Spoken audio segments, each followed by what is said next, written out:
Welcome on in, everybody, to another episode of D-Backs Dispatch here with your hosts, Gabe on my right, Brandon on my left, and yours truly, Brett. No really off-season news here to talk about, as it's been a little bit of a slow rollings ever since the Corbin Burns signing. I know there's probably some stuff in the works. I know Mike Hazen is still active out there trying to solve the back end of the bullpen, and along with getting another right-handed bat. So whenever we do get some news like that, we will make sure we are here for you guys. So make sure you guys obviously like, follow, subscribe as well. Hit that notification bell so whenever we do go live, you get notified. If this is your first time in here, first off, welcome. Appreciate each and every one of you joining in. Follow us on Twitter as well, because again, we got some, especially as we're getting closer to spring training and even in the regular season, even in the off season, we got banger memes, banger tweets. Go show us some love over there. Make sure you guys check out azsnakepit.com as well. A bunch of great writers, a bunch of great articles, some in-depth analysis, game threads when it comes into the season. Like there's going to be a cup of tea for every single D-backs fans out there. So make sure you go check out AZ Snake Pit. And then also check out our Discord. Should be in the description below. It's free. And it is absolutely popping in there. We got prospect discussion. We got general discussion.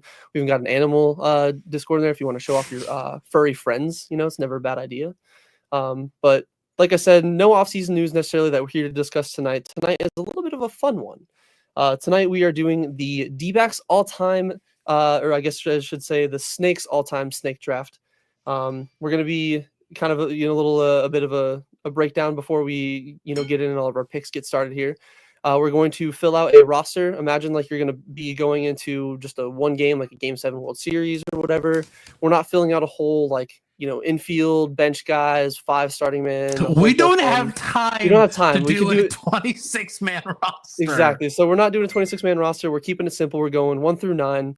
I know the DH is a little bit new to the NL, so it maybe not as many guys to pick from there, maybe not something. But hey, if they were on the D-backs and they currently fit a DH role, we can slot them into there. So it's going to be starting positions 1 through 9.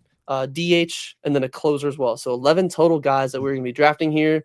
And obviously we can't pick the same guy. Once somebody else is stolen, then like Brandon even said in our group chat, there might be a little bit of, maybe not yelling, but a little bit of like how dare you steal that guy and snipe him out right from underneath me. But like I said, 11 guys. And then at the very end of it, we're going to get the team up on a graphic, and then we're going to put out a poll on Twitter for you guys to vote on who has the best team and who you think would win in that scenario. So again, like I said, make sure you follow us on Twitter because that's where you'll get that. But we're going to kick things off here. Gabe did a randomizer, and it's actually funny enough. It is set in the exact same order that we have on the screen here. So it's going to be Gabe gets first overall. I'm second, Brandon's third. And then if you guys don't know with the snake draft, it basically reverse order. So then Brandon would go fourth, I go fifth, Gabe sixth, so on and so forth. So we're going to kick things off. Gabe, who are you taking 1-1 first overall? You got a lot of choices. So I'm curious of where you're going to go to. So for my number 1 pick, I want Iguodala. No, I'm going to take the all-time greatest D-back, and that's Randy Johnson. Randy Johnson is the leader in every category, basically, when it comes to pitching. He has the most wins. He has the WAR. He has 52.6 WAR. 118 wins, well over 2,000 strikeouts. I got to find the numbers, but yeah, well over 2,000 strikeouts. He has the only 20 strikeout game, I believe, in D-backs history. He also is the only perfect game in D-backs history. He had an incredible career here, and I think if he retired, having only been a D-back in his career, that's talking about 8 years or so, he would have been in the Hall of Fame anyways. He had a Hall of Fame career while he was here. That's why he went as a D-back into the Hall of Fame, despite playing for a couple more teams. There's a lot of people who know him as a Mariner, but he is a D-back, and he's a D-back for life. And so my number 1 pick has to be Randy Johnson.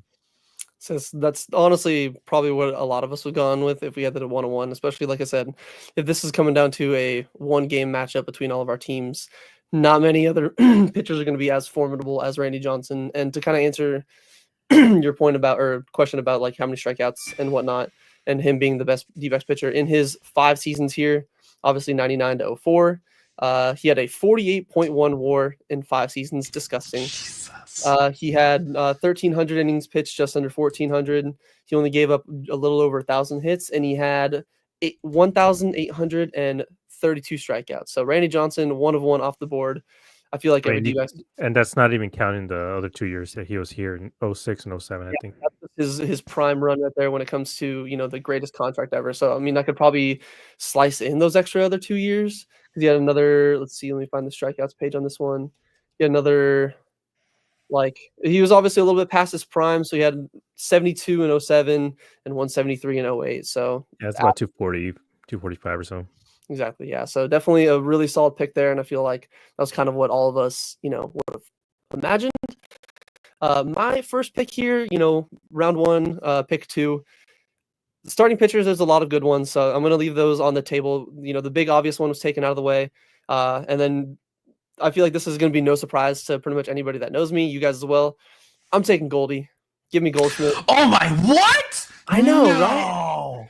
Specifically because I'm gonna kind of like pick a certain year. I know, like, obviously, like, even Randy, all the years you can not have a bad one. To me, the one that stuck out the most was 2002. I mean, a 10.7 B WAR. He had a 195 ERA plus. He was disgusting. But the Goldie I'm taking is 2015 Goldie. If it wasn't for Bryce Harper being a borderline god, Goldie would have won the MVP. He had an 8.3 B WAR, slasher 321, 435, 570 slug. He had an over 1,000 OPS at 1,005, and then he had a 168 OPS plus. So for me, I'm taking my man Goldie. It's the reason why most of my Twitter handles are just any username I make, like, ever. It's gonna have the 44 in there. It's because of Mr. 44 here when he was in the desert. Bring him home next offseason. Wipe away the Yankee threads and make him come on back. But Brandon, who are you taking for round one, pick 3? So the fact that you kind of brought up that this is like kind of like a one game thing, like it really, and I really didn't make my decision until I knew what you two were doing, because there's no, like, it was difficult. Like I'm not gonna lie, like I knew either Brett or Gabe was gonna go Randy Johnson because it just made sense. So like it's kind of like a one game playoff. And we've seen multiple times, one game playoffs is all about run prevention. If you get a starting pitcher that shuts guys down, like, that's really all you really need. And I'm taking Webby. I'm taking Brandon Webb. I'm taking 2008 Brandon Webb, by the way. So he had a 5.6 WAR that year, 22-7, over 220 innings, 183 strikeouts, was absolutely simply dominant. Injury, like, this is one of the biggest what ifs. I think not just in D-backs history, but in like the last 20, 30 years of baseball history, like what his career could have been, because he was dominant for several years, but unfortunately injuries got him. So that's my first overall pick. And with the snake drift, since I'm last, I get to go again. And next, my thought process is, all right, so I'm going to need to score runs. And how do you really score runs? You get on base. And how do you get on base? With speed. I'm going Corbin Carroll. Oh, that's a good one. That's a good one right there. So, ladies and gentlemen, so what we're going to probably do is at the end of each round, we'll just pause a little bit, like, just so that we can see kind of the update. So just give me 30 seconds here as I add my first round pick. That way, if anyone is just tuning in and they miss the first few rounds, they can just kind of see how things are going. So just almost done here. Yes, to add on to your thing about Webby, I was a little surprised, particularly he took the 2008 season. Like, I mean, he was an all-star in 06, 07, 08. He had a 7 WAR in 06. That was the year he won the Cy Young, I believe. Yeah, correct. He was an all-star. He won the Cy Young that year. And he could have obviously won a few more if it wasn't for Jake Peavy, being Jake Peavy. I think there's one other guy, Dontrell Willis, took Rookie of the Year from him in 03. Yeah. But yeah, the fact that he put up a 31.1 WAR in his, I think it was technically like 31 seasons, right? 6 seasons from 03 to 08. No. In those 6 seasons, he went 87 and 62. He had a 3.24 ERA, just over 1,300 innings, just over 1,000 strikeouts, only 473 earned runs. I wish there was a double play counter on here, because that is disgusting. Like, he was a double play machine. But yeah, he had over his 6 years here, he had a 143 ERA plus. Yeah, No, it's not Randy's 195 and 02, but hey, 143 is still pretty gross. And yes, Jeff, I think Jeff, we're all surprised. I was expecting him to go Gonzo. So here is the recap of round one. So we got Gabe, Randy Johnson, Brett went with Goldie, and I went with Webby. So Brett, you're up for your second overall pick. So to follow up Corbin, I know, like, I was kind of thinking of snagging him later in the other rounds. Jeff just hopped into my mind. If you guys are going to leave him up there for me, I did not expect him to make it past your third pick and then also your fourth pick, or your first pick and then your second pick. I'm taking 2001 Gonzo. 2001 Gonzo, 7.9 BWAR, 325, 429, 688 slugging. He had an OPS of 1.117 and a 174 OPS plus. He was disgusting. 57 home runs and, like Jeff said, 325 average. I'm wearing his jersey right now. I honestly, again, didn't expect to take him. I thought he would already be taken, but I'm taking Gonzo. Got to go with the two Gs that are legends as D-backs, Goldie and Gonzo. And, I honestly, there's a lot of, like we were talking about before the show, there's a lot of names at each one of these positions where there's really not any, like, necessarily wrong picks. There might be some that are clear favorites over the other ones, but I'm gonna take Gonzo while he's available and then run away happy with that.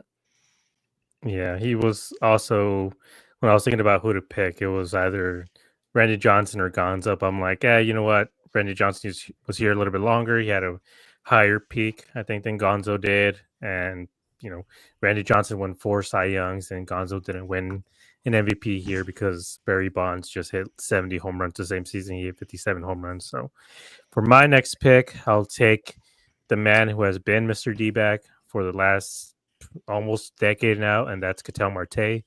And I'm not choosing any specific year, just because this guy can, crawl out of bed, hit 300, hit for 300 average with 35 home runs a season. Like, this is a man who has been consistent throughout his whole career here.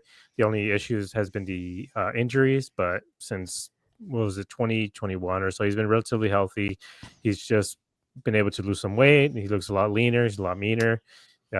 He's looked really good this year, and I think same thing as this year. He's going to be an MVP candidate for this upcoming season, and he's just one of the best. I mean, if you look up the leaderboards, he's right there, right behind a few of these guys from the steroid era. So, he's probably going to go down as one of the next D-backs to get their jersey retired. So my pick is Ketel. All right. So your next one. Oh, actually, no. Sorry, no. So we just finished round 2. So we've each done 2 picks, and here's what we got so far. So, so far, Brett's the only one that doesn't have a starting pitcher. You guys already took that. I can fill out my other positions first. Yeah, like, it's very interesting what sort of strategy we all go with. So we got Gabe with literally the best contract probably in the modern era in terms of value, like what you got after. So Randy Johnson and then Ketel Marte, which I was actually thinking about that with my next pick, but I was like, I don't know if he's going to make it back. So Brett now has Goldie in Gonzo. So he has basically his 3-4 all ready to go. And then I got Webby and Corbin Carroll. So I got my pitcher and I got my leadoff hitter. So it's all starting to go really well. Gabe, round 3. All right. I guess for my next pick, I'm going to go for probably our best center fielder that we've ever had, which is Steve Finley. In his time here, he had a 16 WAR, 130 home runs, and 854 OPS. I don't think he ever won a Gold Glove here, but he was still, a very reliable center fielder. He's also, famous for the World Series and everything else. I think the problem with a lot of these guys that we're going to end up mentioning, a lot of them did end up going to the Dodgers, like after the D-backs. So there's a little bit of a bad blood in there, but overall, I think Finley is still a legend here, and everyone still loves Steve Finley. And I think if you mention like all-time D-back center fielders, he's probably the first one most people think of. So Steve Finley. That's a really solid one. He was on my my list of 3 or 4 center fielders I was kind of eyeing. He was my number 1, so that's a pretty solid one. Can't go wrong on that one, Gabe. I'm gonna stick with the theme of keeping the bat in the hands. I know there's like Brandon said I don't have a pitcher yet, but the fact that these two gentlemen already picked their pitchers, they give me a little bit of time. One of the guys that I have in mind, I'll get to him later. But like I said at the start of the show, DH hasn't been around too long in the National League. So there's not too many years. This guy wasn't technically a DH, Shit. but I think I don't. With how good he was, I'm taking JD Martinez to be my God damn it! Oh, that was my next one. JD Martinez. See, I knew this was gonna happen. Yeah, that's why I took Finley, but I was like JD. I'm like maybe they won't think of it, but damn it. Yeah, so it's like you said. I got my 3 and 4. It with a Goldie Gonzo and JD. There's a lot of power, a lot to go on in there. So, I know a lot of but just in 2017 alone, in 62 games, he had a 2.4 WAR here. Again, his defense probably kept him from having a little bit higher. But he had a slash of 330, 402, 629, a 1031 OPS, and a 173 OPS plus. And he hit in that 62 games, he hit. I'm just double checking. 40 or 29 home runs in 62 games. Just an absolute insane streak. So I'm going to be slotting in 2017 JD Martinez for my DH role. I hate you. God damn it. Oh, you sir. Okay. You guys have to give me a second on this one because I was all ready to go with freaking JD. I'm like, there's no way Brett takes him this early. And he did. So another not too far, removed option you could still go with though. So there's still some solid options. Yeah, I don't I've already gone with a more recent pick here. So I gotta actually double check something real quick. I want to shout out some of the comments here. Baxter should have been number 1 overall. Oscar, that's not a bad one. Especially maybe we should have, if we had multiple mascots over the years, that'd be a fun one to kind of like see who would pick number 1. Because I know Baxter would go number 1, but hey, Randy's still a solid option. Corbin showing love to Brandon, his new favorite host. Understandable, Brandon's got a solid draft so far, so you can't hate it. And then Jeff bringing up a solid option who could still be snagged later. You never know. 2015 AJ Pollock. So I was thinking that, to be honest, I was thinking AJ Pollock, but to be honest, I'm still a little butthurt that he decided to go to a rival. So that one, like JD, I'm not as mad about because he didn't immediately go there. He went to Boston. He was there for a few seasons. Pollock, it was literally right away. Like, yeah, I know AJ Pollock has one of the top WAR seasons in D-backs history, but I went with another person who actually helped us get Ketel Marte. As Gene Segura from 2016.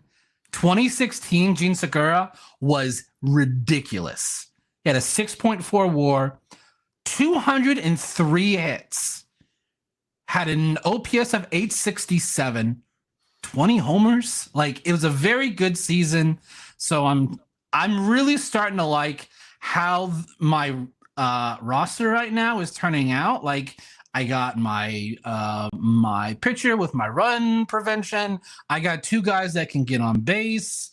But now, yeah, I was thinking about this one too, Eddie. Matt Williams had already crossed my mind, but my thought process here is I need to get guys on base because I need guys to score. And I just felt like Gene Segura was probably the next best option for me. We'll see how this turns out in the later rounds to see if if I really have anyone to drive them in. I may not have anybody to drive them in. So here's what we got through round 3. We got me with Webby, Carroll, and Segura. Brett has Goldie, Gonzo, and JD. And Gabe has Randy Johnson, Ketel Marte, and Steve Finley. So I think so far, all 3 of us have done pretty well so far. And I know how I said, Corbin, what are you doing? Hey, we appreciate him for what he gave up to Alex. So fair. So I do. That's why I made this pick, because this version, if we take this 2016 version, he could play shortstop. So, and my next pick, Yeah, Jeff kind of already said it. 2015 AJ Pollock.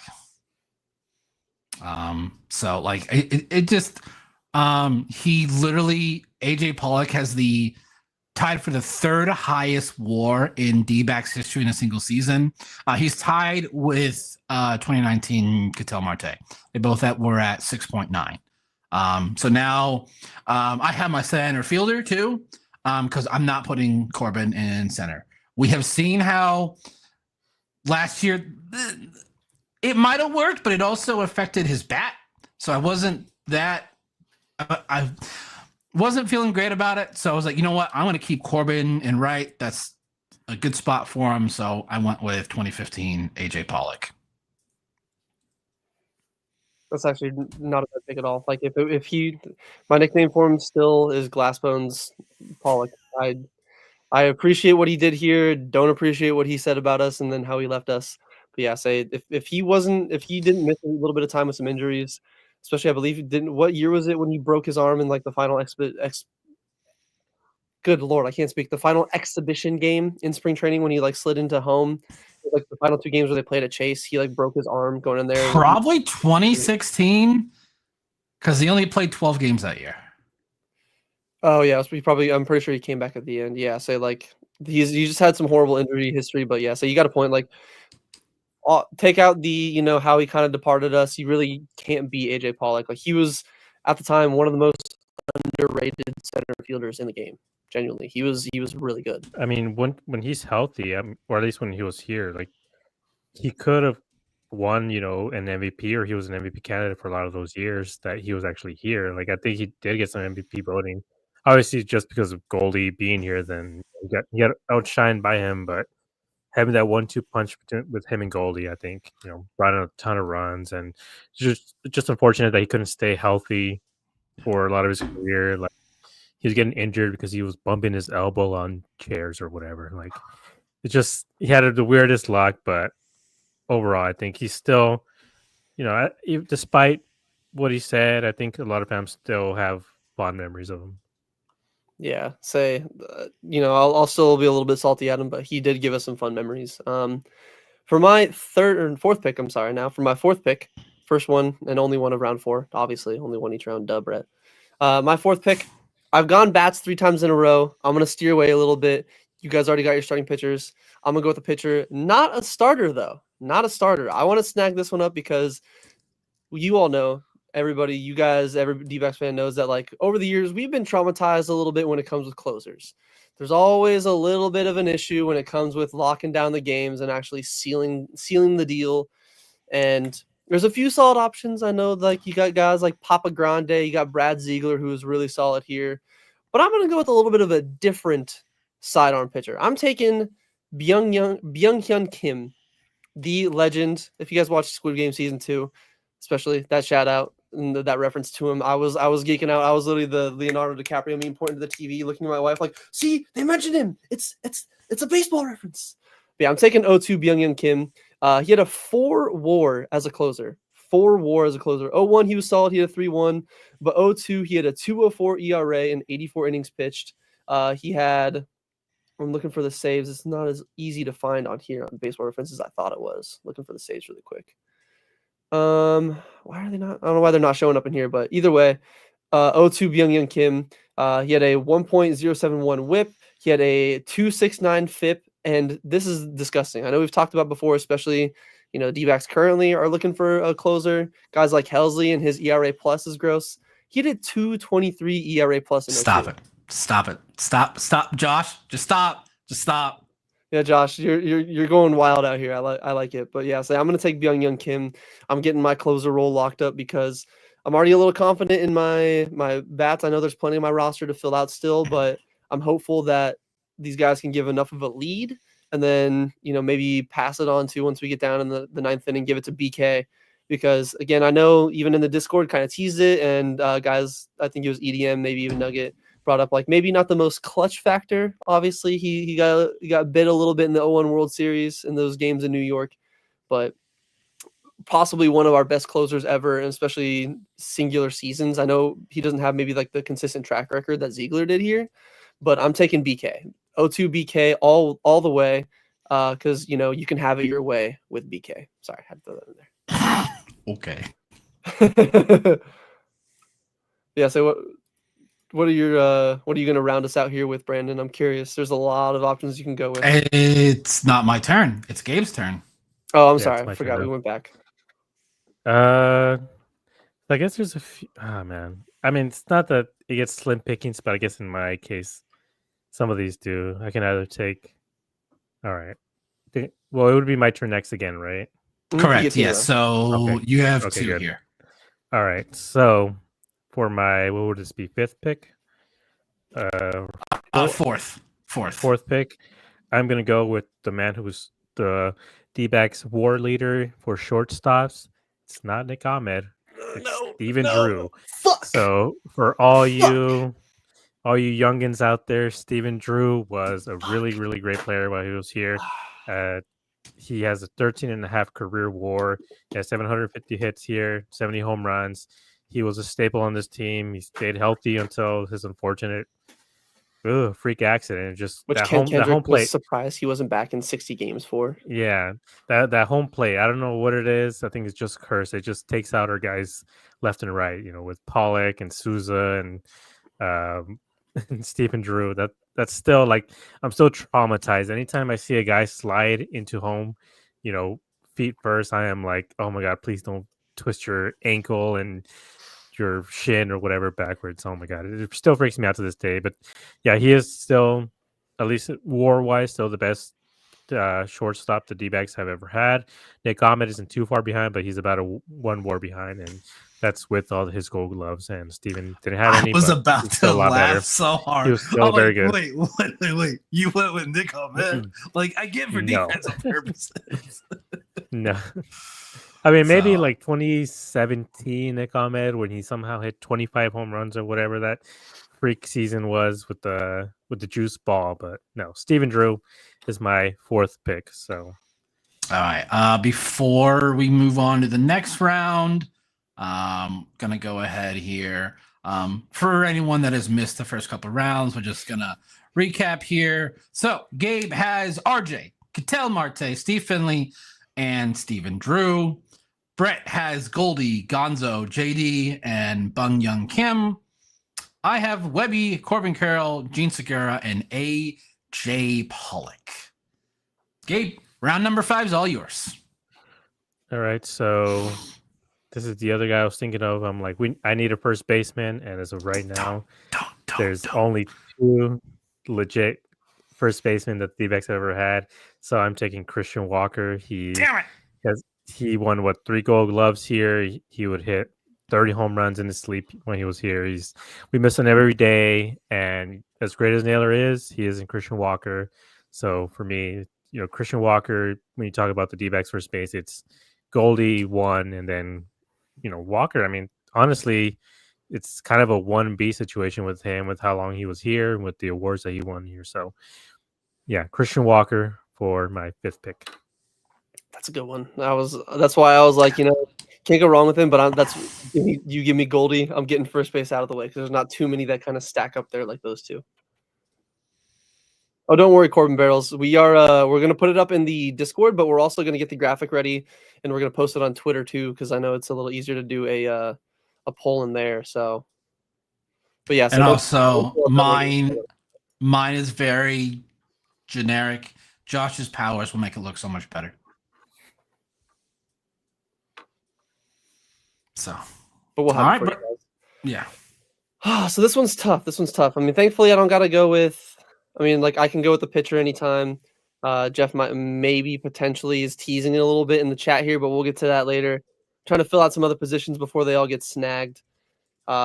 Steven Drew was one of the ones I was potentially going to go with last time instead of BK, but because I mean, dude, I love him. Drew. When I was a young kid, I always thought they were booing him. I'm like, why are they booing my own player?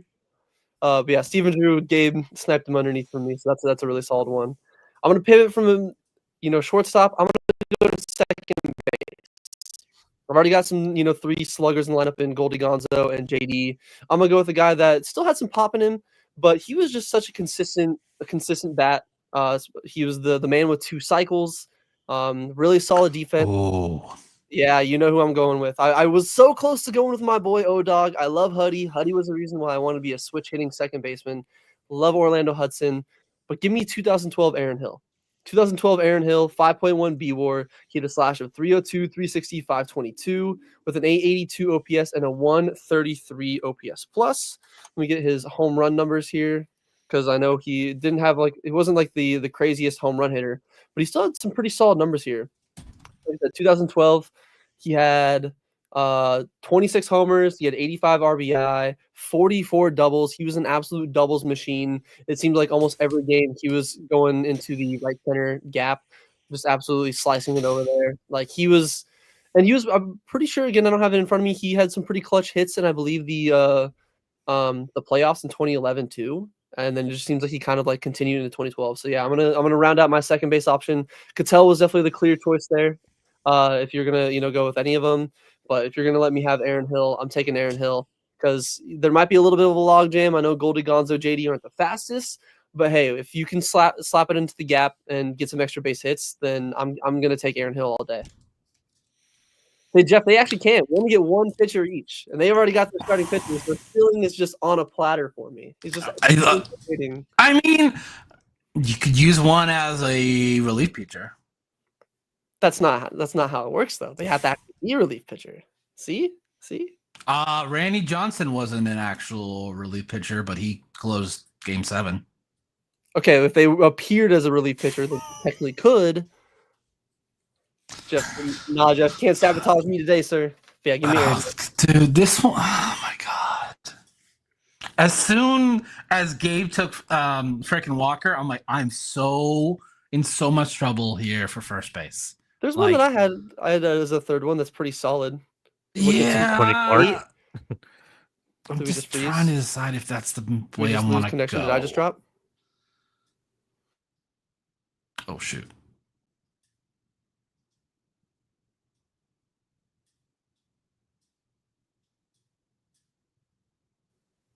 Uh-oh, did I freeze? Did we all freeze? I'm not sure. I think we all froze at one point. So because I'm not ready for first base, I'm gonna skip on that. I just feel like this team needs just a manager on the field. Someone that we know, like, you look at his numbers and you look at him play, you're like, is he really that good? I also love his batting stance. I think it's one of the coolest things that I've ever seen. I'm taking 2005 Craig Counsell. Ooh, okay. for my second baseman. So just like I was thinking first base, and I was like, maybe Travis Lee. I'm like, I feel like I can wait a little bit on that. And just do the fact that you both have a first baseman. It's the same logic Brett has with starting pitching. He can wait. Like, he doesn't need, just like first base, like, you guys don't need another first baseman. So I can kind of sit and wait here. So yeah, I think Craig Counsell, as a player, was very underappreciated.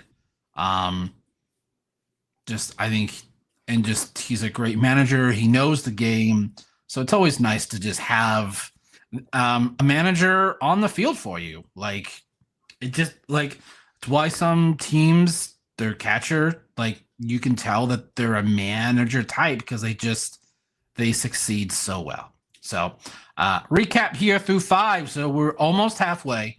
So you got me with Webby, Carroll, Segura, Pollock, Craig Counsell, Brett with Goldie, Gonzo, JD, Kim, and Aaron Hill, and Gabe with Randy Johnson, Cattell Marte, Steve Finley, Stephen Drew, and Christian Walker.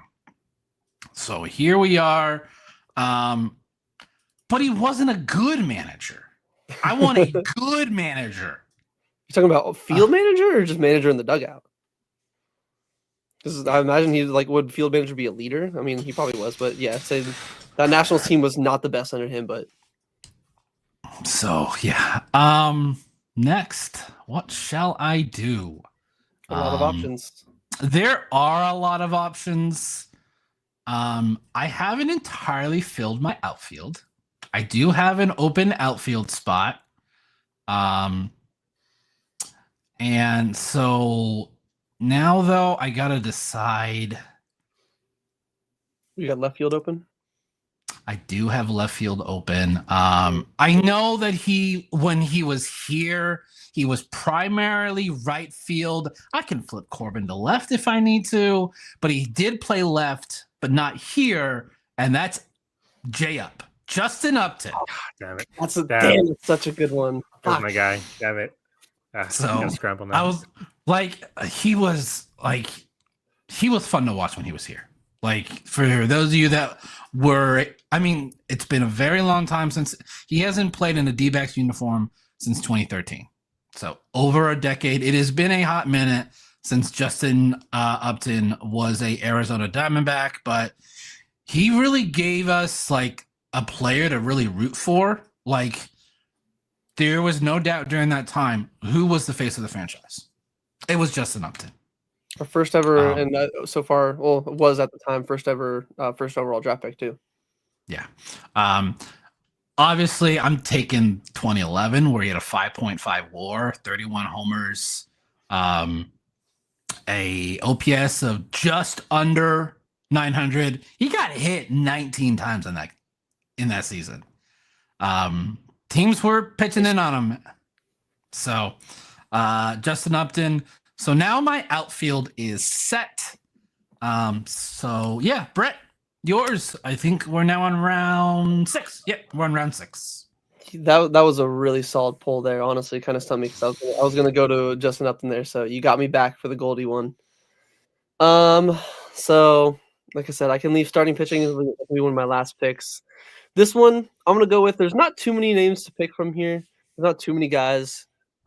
Especially over the D-backs short tenure, short history. There's not many guys in this position like a Gonzo, like a Goldie, like like an AJ Pollock necessarily. I'm gonna go behind the dish. I'm gonna go catcher. Probably everybody's number one pick. I'm going with Miggy Mont. Give me 2011 Miggy Mont, 4.4 B WAR. He had a 282, 351, 469 slash with an 820 OPS and a 121 OPS plus. So he was also really solid. I think he won a Gold Glove that year. I'm checking. Let me make sure. He might not have gotten the Gold Glove. I could be mistaken, but let me confirm here. He did. Hold on. Baseball Reference. You don't want to show me the awards. I get it. Yeah. So it looks like he did not win a Gold Glove, but he did get MVP votes. He was, got MVP 21. So some people thought he was an MVP. Again, that season from him was one of his better ones, and there's not too many catchers that kind of stand out. So I want to at least get that position solid. He was good at the plate, probably one of our best hitting catchers in franchise history, and then also behind the plate. He was really solid with throwing runners out. Good game manager. And also he gave us the Miggy style tacos. I was about to say, if you don't mention one of the greatest contributions. Yeah, so that wasn't even on the field. That was an off the field contribution. But yeah, I'm going to take Miggy for my my catcher position here in round 6. All right. So, oh man. All right. I'm glad I can go twice because I have a couple of choices where I'm like, it's nice to go twice, but you also have to wait a bit. So like, there's someone you're on the bubble, like you just gotta go. Like, yeah. Luckily, you guys didn't pick the best third baseman we've had, which is Matt Williams, right? As far as I know. Okay. He had an 8.3 WAR when he was here, and specifically, what was it? 1999 Matt Williams hit 35 home runs, 880 OPS, and he's only struck out 93 times in 678 at bats, which is ridiculous. Like, this man just did not strike out at all. So even though he wasn't the greatest defender in the world, but he still hit a lot of bombs for the D-backs. He hit, let's see, just one shy of 100. He had 99 home runs and 327 on base and an OPS of plus of 100 while he was here. But he's still the best third baseman that we've had, especially career. When we look at the career WAR while they're here, so Matt Williams is my 6th pick. All right. Yeah, that is a really, really good one. I think a lot of like current fans probably don't realize how good he was when he was here. Yeah, I mean, So- the most unfortunate thing with him is just that was it the strike in '95? Was it? Just screwed him over. He was like right there. He was so close to hitting like 400, and it just screwed him over so bad. But I I don't think mean, people realized how great he was. you also know who would have hit 400 in that strike season? Tony Gwynn. 21, Like, yeah. I mean, it would it have was been like not literally even close. it was literally like neck and neck. Both of them were going for it, and then yeah, it just ruined everything. So yeah, really quick before we move on to the next round, Jeff, you do bring up a great point. If we do this draft in another 2-3 years, there's a good chance that Gabby would be taken over Miggy. But it just I don't know because I'm trying to keep a nice balance here, and I couldn't say no to Miggy. You don't Yeah. want to do all recent players because they're all There's fresh in nothing our wrong with mind. that. I mean, hey, he was a part of the 2023 World Series or like National League Champions team, brought us to the World Series.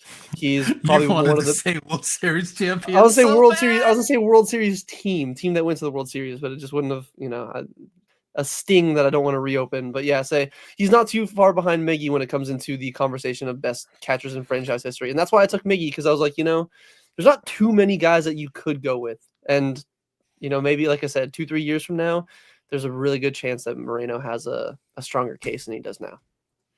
All right, so let's recap. So far, Gabe with Randy Johnson, Cattell, Finley, Drew, Walker, Matt Williams, Brett with Goldie, Gonzo, JD, Kim, Aaron Hill, Miguel Montero, and then I got Webby, Carroll, Segura, Pollock, Council, and Jay Up. Gabe, you are set to start round number 7. Okay, this is why I'm glad I could pick again because I had to choose between Matt Williams and Gabby Moreno. Like, if I had only had one choice, I don't know who I would pick. I'd have to go for Gabby just because the catching position for the D-backs hasn't been the greatest. We've mostly relied on, defense first type of guys, but Gabby has been just amazing for us since he's been here for the last 2 years. He has almost a 7 WAR, 104 OPS plus, just the Gold Gloves, just the fact that he makes such a difference when he's out there. When you look at the numbers when he catches compared to everybody else, the WAR goes up, the ERAs are down. Literally everything is just completely different. He is one of the best catchers in the league. He's probably right behind Adley, although Adley had a really down year this last year, and I feel like Gabby can overtake him for this season just because of how bad Adley was. But yeah, Gabby, just if it ain't more Montero, it's gonna have to be Gabby. That's a pretty solid. Like Jeff kind of already made the case for it, but yeah, I didn't have him on my list. Again, I was trying to go for not as many recent guys, but I definitely should have had him on there. But I mean, there is a few options for Brandon here still. In the catcher category, there's 2 at least that come to mind for me personally. But I'm curious what he chooses when he gets Alex Avila. Oh God, we don't even need. I think he's better on MLB Network than he was as a Diamondback as a catcher. Like he's a nice guy, but like, oh man, that time it could be no outs, 1 out, 2 out, didn't matter. If there was any time a runner in scoring position, that dude's striking out. God, what a rough season that was. So what is it? Mine now? All right, so I can already go like starter. I don't have to worry about I got catcher first, second, left field taken care of. So I still need a right fielder, a center fielder, a shortstop, and a third baseman. This is one of the tough things about being in the middle. Like, obviously, you guys can do back-to-back picks. Yeah, John Ryan Murphy. There you go. Wasn't he who wasn't he CC Sabathia's like 3,000 strikeout or something like that? I know it was a deep. It was either him or Jeff Mathis, I'm pretty sure. Could have been. He was like the 3,000th guy, but he also like caught his last game or something like that. I think that's what it was.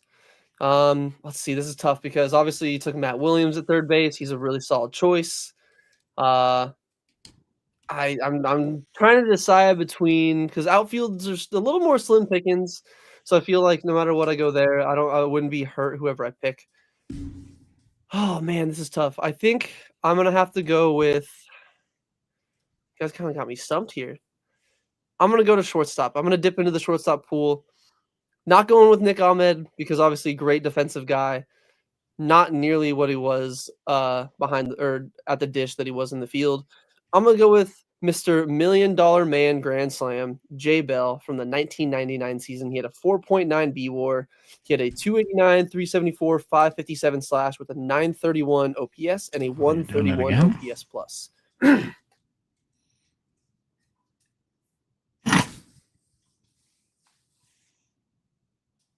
Internet bill?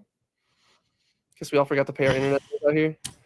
So that was a little embarrassing there. I don't know what the issues with it is tonight. So please bear with us, everybody. Appreciate you guys. But yeah, so the 99 season, he had 38 home runs and 112 RBIs, which you don't really see that from any shortstops in general. And that was one of, if not, that was his best career year when it came to at the dish. Like maybe it was because of the guys that he had in the lineup. I believe that was when we got like Matt Williams, like Gabe said. And so when you're hitting behind or around Matt Williams, you're probably going to see some more pitches. Yeah, 38 bombs, 112 home runs. I wanted to go with Steven Drew earlier, but he was taken out from under me, like Gabe. Really smart pick. But I'm gonna take Mr. Grand Slam $1 Million Man, Jay Bell. Throw him at shortstop for me. Not a bad pick. Not a bad pick whatsoever. So you know what? I'm so glad that Google exists. Because I was starting to forget like certain guys were here, and like there was one guy where I was like, was he here? Thank you, Baseball Reference. This guy was here for one season. That's it.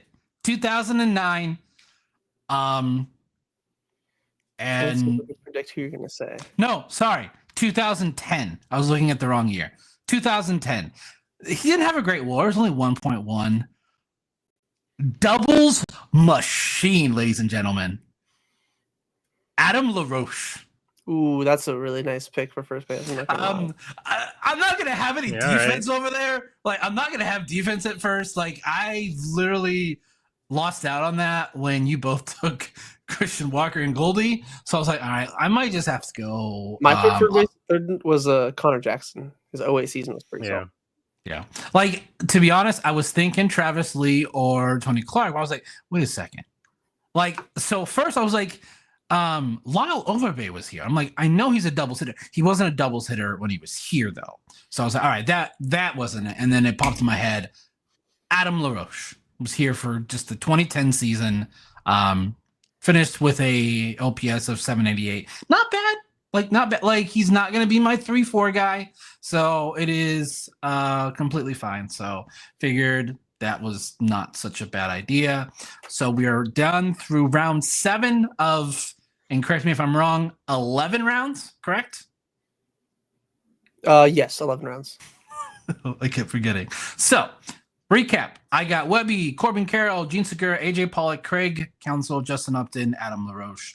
Brett has Goldie, Gonzo, JD, Kim, Aaron Hill, Miguel Montero, Jay Bell, and Gabe has Randy Johnson, Ketel Marte, Finley, Drew, Walker, Williams, and Gabriel Montero, which fantastic point. You mean Moreno?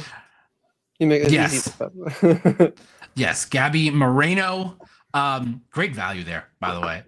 Like Jeff said, like he's about to pass. And to bring up, Adam Dunn was a D-back. He didn't have the best year here. I was tempting to go with him as my DH just to pick Reds Adam Dunn, but I was trying to keep it like at least what he did as a D-back. But yes, Adam Dunn was a D-back, and that is a pretty solid option. I know both of you need a DH still. I'm just putting that out there. That is true. Gabe, I don't know if it's down, but it's very slow me trying to load it right now. So I'm wondering, I can't tell if that's my internet or just YouTube or what. Yeah, no, it was weird. Like it wouldn't load on anything. So yeah, that is kind of weird. So I think I hit something on my headset again. All right. Yeah, there we go. I can hear myself now. So yeah, here we are. Round number 8. So all right, I got to think about this. So I got my starting pitcher, I got my outfield, I got my shortstop, I got my second base. You know what? What I'm gonna go here, because you both have catcher, so I really don't need to take a catcher right now. I'm gonna go for my relief pitcher, and I'm going with a closer. Just for the simple fact, I love his celebration when he got the save. And that is Fernando Rodney. I love the freaking I know a lot of people didn't like him because of the whole hat thing. I'm like, I don't care. He gets saves. It was a good tribute to his dad too. People don't know what the actual thing was. He didn't just do it for a fashion thing. It was a tribute to his late father. Yeah. So like Fernando Rodney, and also the fact that he was I don't know if it is this offseason as well, but last offseason worked with Justin Martinez, and we saw how much that he improved from 23 to 24. And geez, Fernando Rodney played a very long time, ladies and gentlemen. 17 seasons. And the year he was with us, his WAR was only 0.3. Had 39 saves though, which is almost near the top in terms of D-backs history, which is kind of funny. It's ninth high. Ninth just in team history in terms of saves for Fernando Rodney. I was thinking JJ Putz initially, but I'm like, you know what? I like the vibes I get from Fernando Rodney. So that is my next pick. That's a pretty solid pick, honestly. Oh man, I'm up again. All right. So I'm just trying to fill up the time while I'm scrambling to check. So I'm checking some stats. I know you perfect. He did play right field. Oh yeah, I'm taking this one. I am going with an outfielder this time. Actually, let me double check, make sure I know, because I got my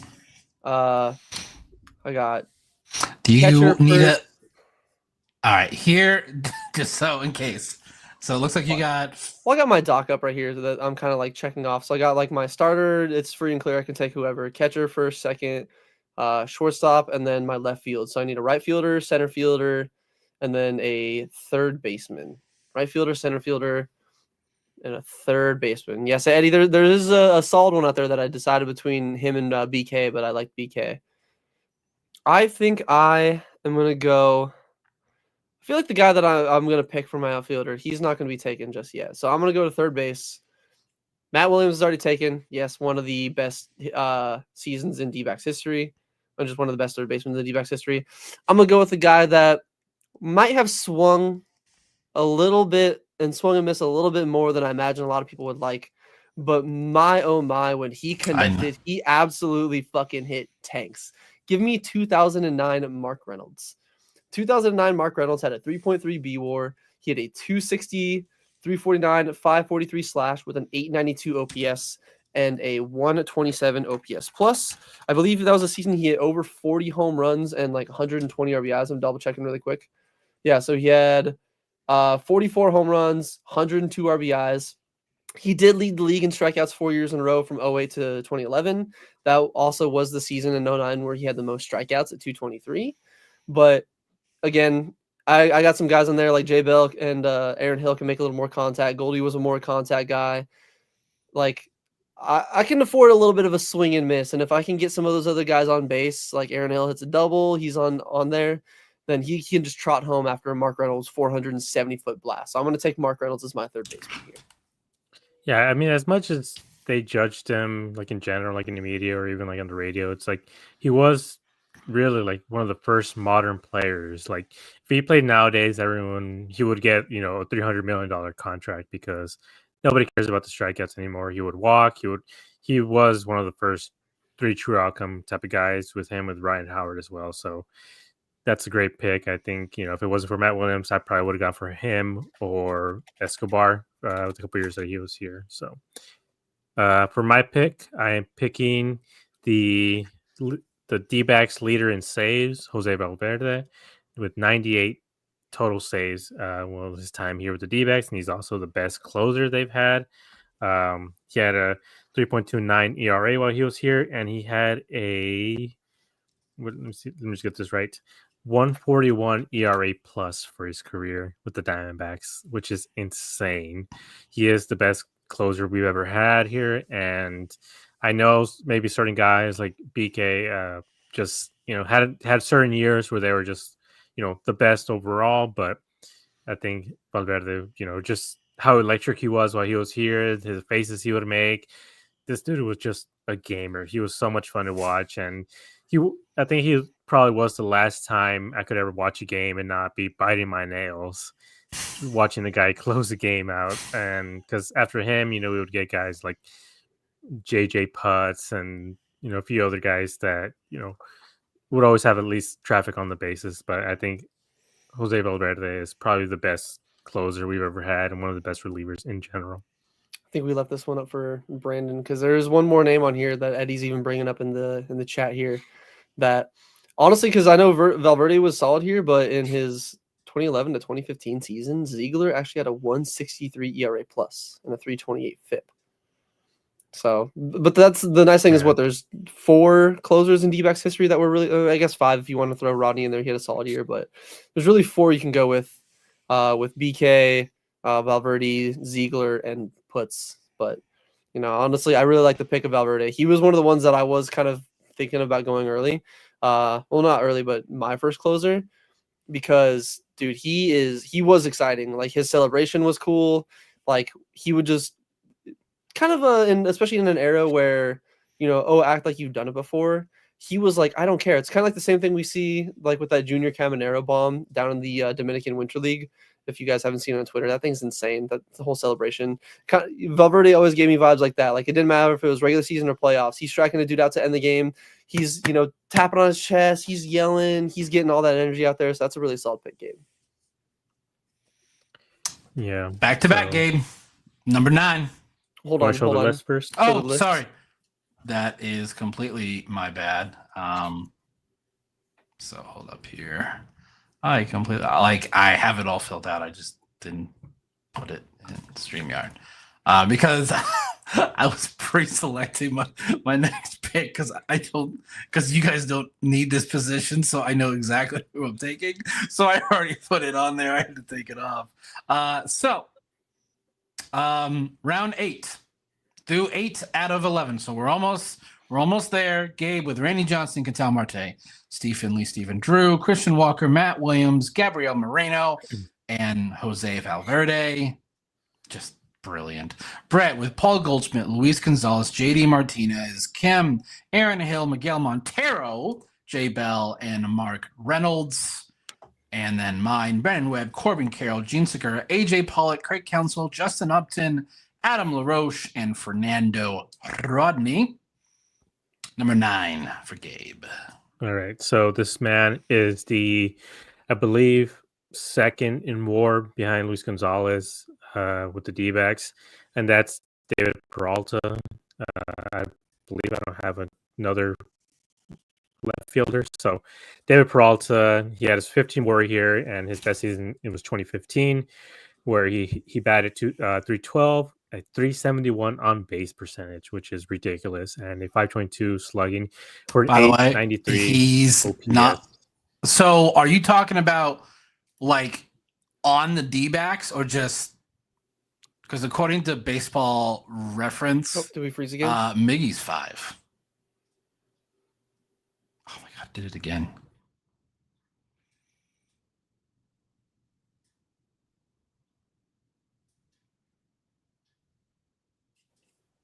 We are having McDonald's Wi-Fi out here tonight. I don't know what is going on. But yeah.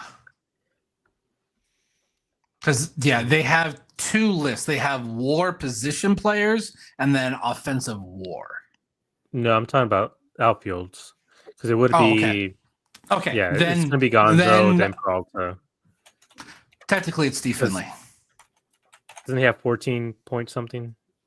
So according to offensive WAR, Finley is 16.2, David Peralta is 15, but overall WAR, it says Gonzo, Pollock, Finley, Peralta.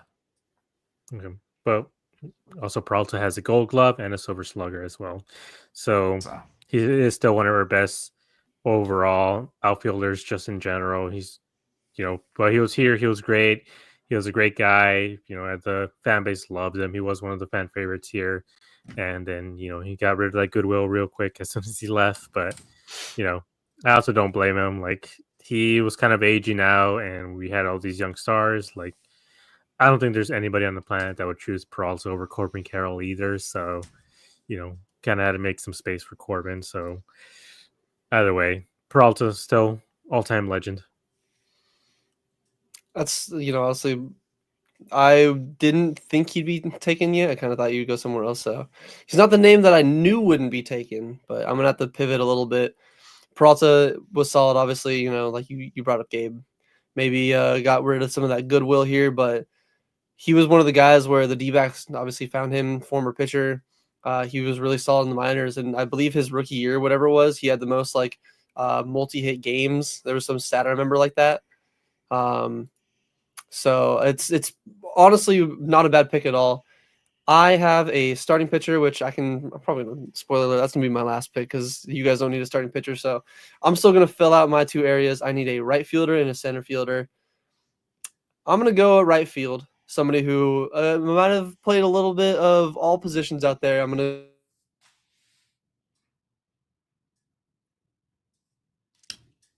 to take a note out of Brandon's pages. I'm going to take a note out of Brandon's pages where he slotted somebody over.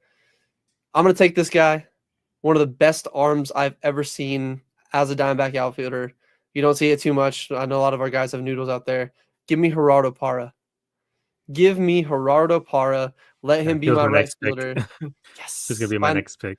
2013, he had a 5.3 B-WAR. I know he wasn't really known for his bat too much. He had a 268. Let me get his stats really quick. He had a 268, 323, 403 slash for a 726 OPS and a 99 OPS plus that year. But just what he did in the outfield, like I said, he had 10 home runs, 48 RBIs. He wasn't the offensive guy, but I got plenty of offense with JD and Goldie and Gonzo and Hill and Mark Reynolds. I don't need necessarily another bat. I need somebody out there that can throw somebody out on the bases, and that guy is Gerardo Parra. I think he also had a couple Gold Gloves in a row, if I'm not mistaken.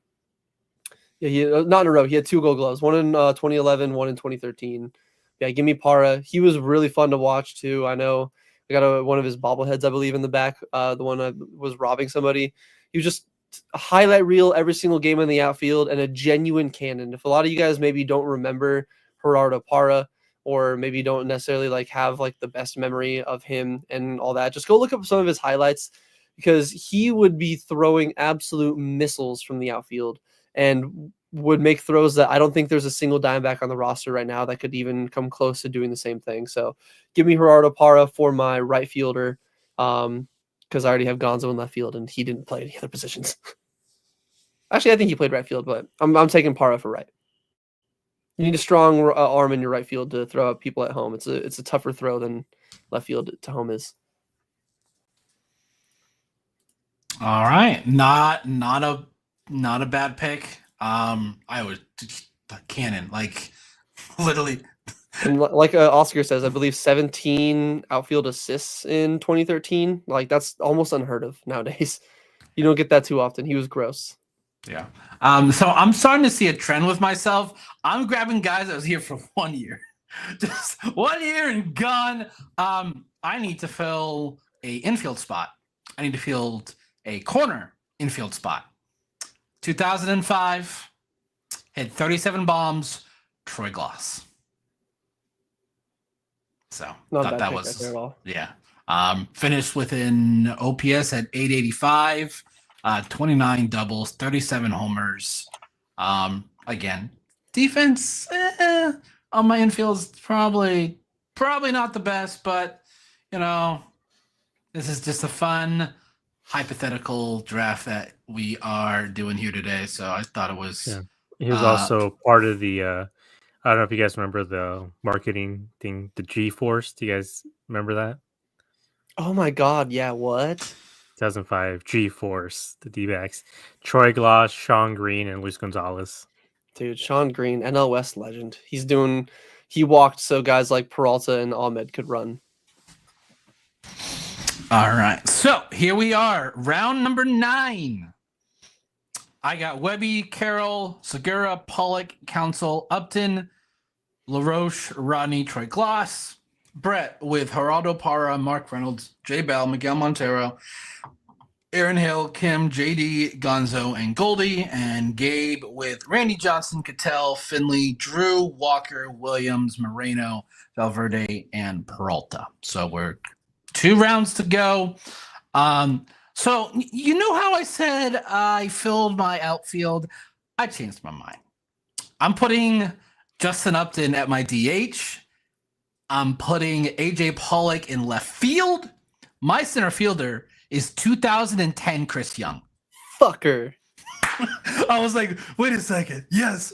So I was like, you know what? My defense is not that great. So I was looking at defensive war leaders. I'm like, wait a second. Chris Young. And 2010 was before he fell off a cliff. Like he just struggled, and it was a real bummer to see. But when he was here, and then with 2010, just absolutely fantastic to watch. Definitely was probably one of our first like pure great center fielders that this team has had. So my number 10 overall pick is CY24. Damn. Home run derby legend Chris Young. Dude, But that was I such a also sad showing. Oh my god. one home run. That's who I've always felt like Alec is, like his ceiling wise. I think is Chris Young, and I think offensively and defensively. Well, I think Alec's actually a little bit better defensively, but yeah, man, Chris Young was my favorite player for such a long time while he was here. He was so amazing, especially with him and Upton. Although Upton's defense wasn't very good, but just the friendship those two had was just awesome. That was the original Corbin and Alec. 10 outfield assists that season, by the way. Not bad. It's not par level with 17, but it's not bad. It's no offense to the current roster of outfielders. I don't think we're ever going to get close to that. These guys they don't have the arms, and but luckily they have the speed. So if you hit it into the gap and you get a decent launch angle on it, it's going to be caught. So I think that's the one thing that these current guys have is they cover so much ground. So on to you, Brett. All right. Well, you stole CY out of me, but Oscar honestly brings up a great point in the comment. It's not disrespect. It's maybe not disrespect necessarily, and I didn't like that. Don't do it. I didn't like the whole TV show aspect. It's one of those where I'm like, hey man, like please just play baseball. Like we don't need a whole TV show about your fashion line. Like I don't give a shit. But 2007 Eric Burns is going to be my center fielder. 3.7 B-WAR. He had a 286, 353, 460 slash with an 813 OPS and a 103 OPS plus. He slugged 21 bombs, 83 RBIs that year. Not as many home runs as he had in 06, but just overall just kind of a better season at the plate. And I'm looking up his defensive numbers here really quick because he did play kind of honestly, he was just a full-on center fielder, I believe. No, he played a few different positions when he was here with us, kind of all over the outfield. But he was, very clean in center field. He had a perfect fielding percentage. I'm looking for his putouts, and I can't find the outfield assists and all that. But again, 07 Eric Burns, that was honestly a great pull. Oscar, you helped me out a lot. Shout out to you because I was gonna go. I was gonna potentially 12. He had 12 outfield assists in 2007. So that's still, like you said earlier, Brandon, not par level with like an even 14 defensive runs saved. So I'll take that. I was potentially going to pivot and put Parra in center field and then go with like a guy like Reggie Sanders in right field. He had a really solid year in, I believe it was 2001, his only season that he had here. Let me double check really quick on that one. Yeah, Reggie Sanders was going to be my pivot pick from Parra, or from moving Parra over. No, sorry. Yeah, Reggie only had 1 year here. But hey, his 1 year in 01, 3.3 B-WAR. So not a solid option, or not a bad option if Gabe needs someone to pivot to. But I'm taking up Eric Burns before you, my sir. You can go argue with your brother a little bit about that, a little brotherly sabotage on that. Yeah, I guess so. I'm going to have to pick Reggie Sanders because, he did great when he was here, at least that 1 year. He had 3.7 WAR, so unfortunately not the fun pick that I wanted. But I'm taking the best DH, and I say the best DH because he's been one of our actual first DHs that we had. No fake ass JD Martinez DH. That's Jock Peterson. He had such a great year here last year. Like, this team would not be competing as well as it did without Jock in the lineup, and it's really unfortunate that we lost him to the Rangers. But Jock was just with the vibes and everything as well. Like, this team was completely different with him. Is your pick Reggie Sanders or Jock? I couldn't tell. Reggie and Jock. What's this? Yeah, Reggie and Jock. I had nothing to say about Reggie Sanders. I had a spiel about Eric Burns, but now I can't even do that one. So I mean, you can add on to it. Well, the thing is, it confused me because I got to do the graphic for round 10. So I was like, wait a second, so which one is it? Reggie Sanders, and then for my last pick, it's going to be Jock. So, just before we move on, here's everything before the final. So, yeah, I think it's very interesting because I feel like we all have a good mix of classic, older, and then current. So, I think it's really, really great to see. So I'm going to add here, you put Big Cockamus Jockamus as your final pick. And I guess, Brett, up to you. This one, you guys already set in motion for me. I had a different guy. I was originally going to look at a guy like Dan Herron. His 09 season was really solid. He had a 6.5 B-WAR, 3.14 ERA, 223 Ks, 142. But I am going, and this is again just on the field, not off the field, because off the field is kind of a piece of shit. But on the field, as a Diamondback, Oh my God, what the hell is going on today?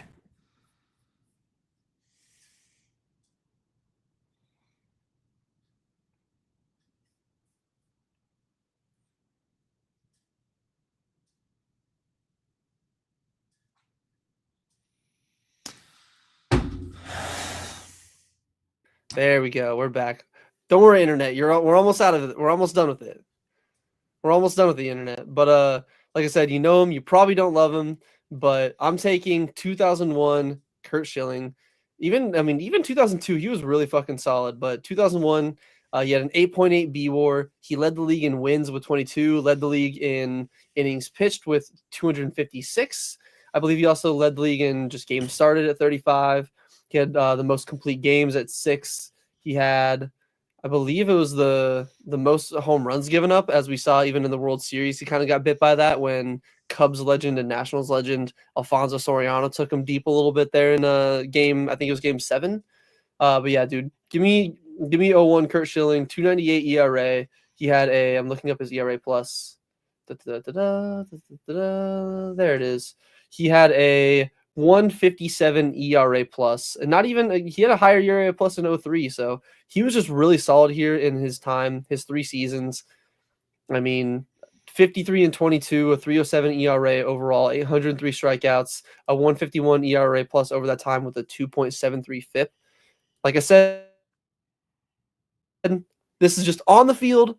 Off the field, if we were taking that into account, I would definitely have gone Dan Herron, because Dan Herron, a little bit of an underrated guy. Also one of the best Twitter handles at iThrow88. But yeah, 09 Dan Herron was a really solid option, but I'm going to go with, probably one of the other best pitchers in D-backs history and go with Curt Schilling to round out my final pick of tonight's draft. Yeah, and I want to bring up something real quick about Curt Schilling. Like, he was doing that, according to him, without the use of steroids, which I believe, because he kind of went on this rant about it when he was talking about the steroids. He said, "Hold on, Gabe, we're lagging a little bit." We're not for me. Like, he had to do it. Hold on. I'm going to step out of the studio and come back in.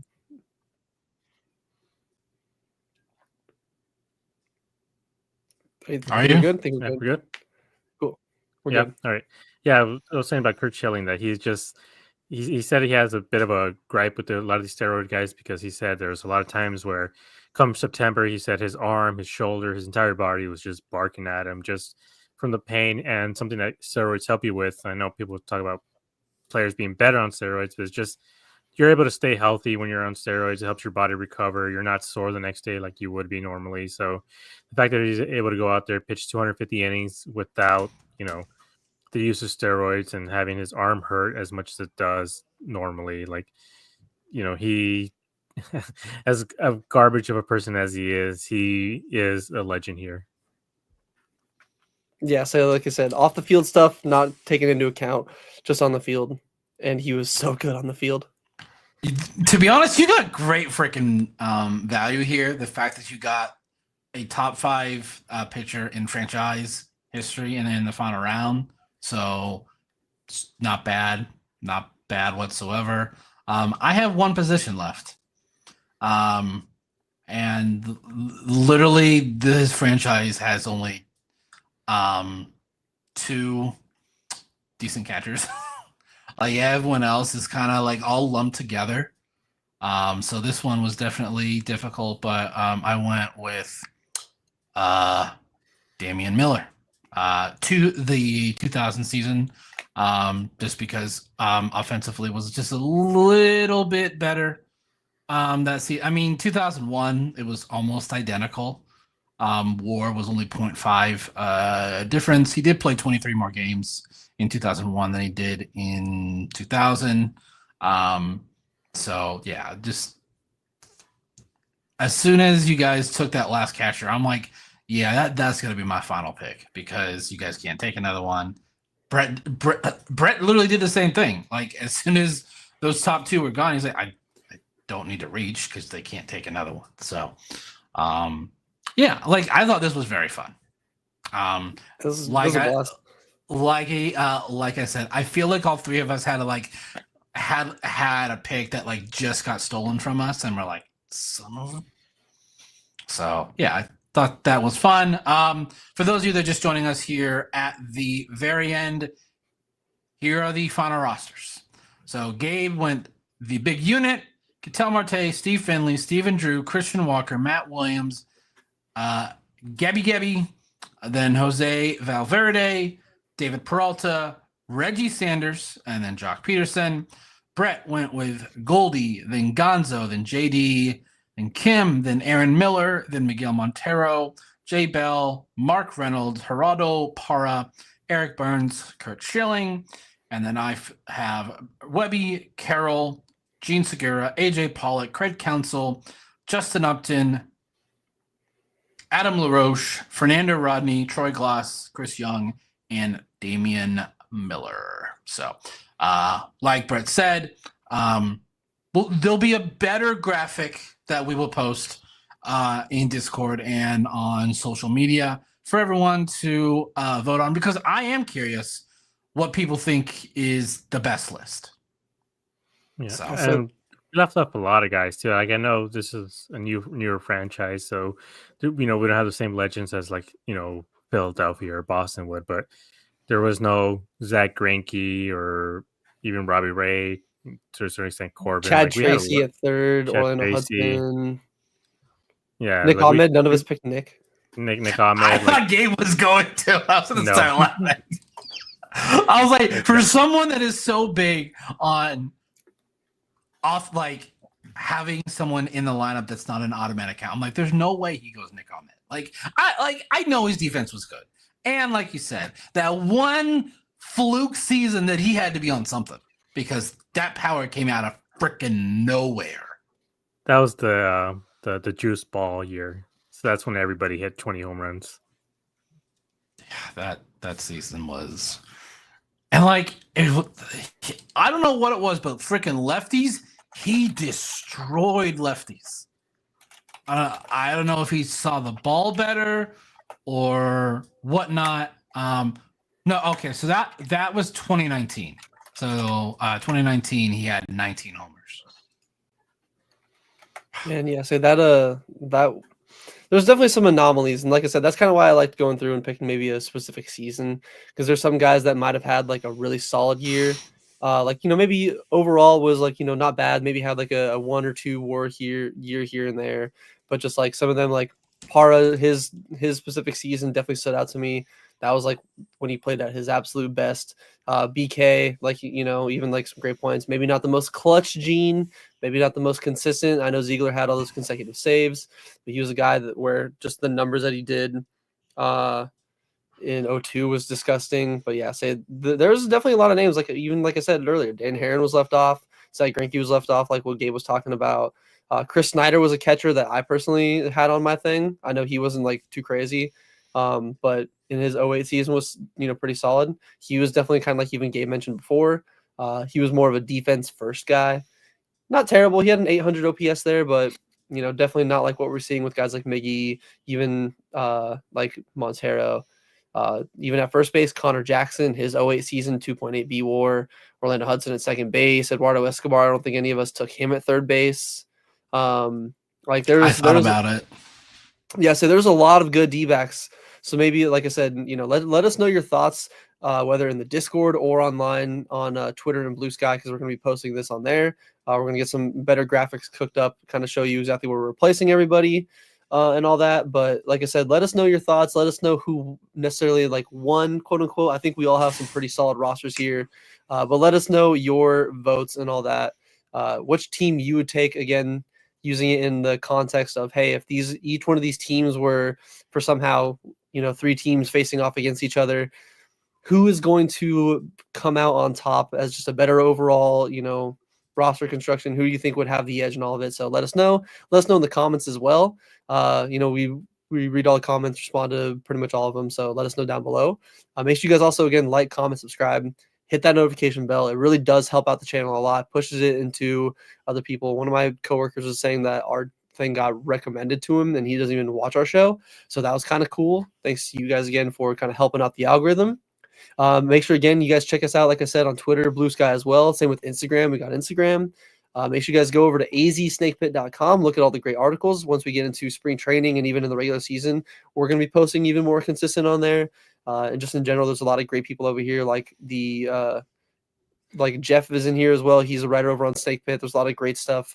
Like I said, plenty of different routes and different options for anybody. If you like the analytical side, we got that over there on there.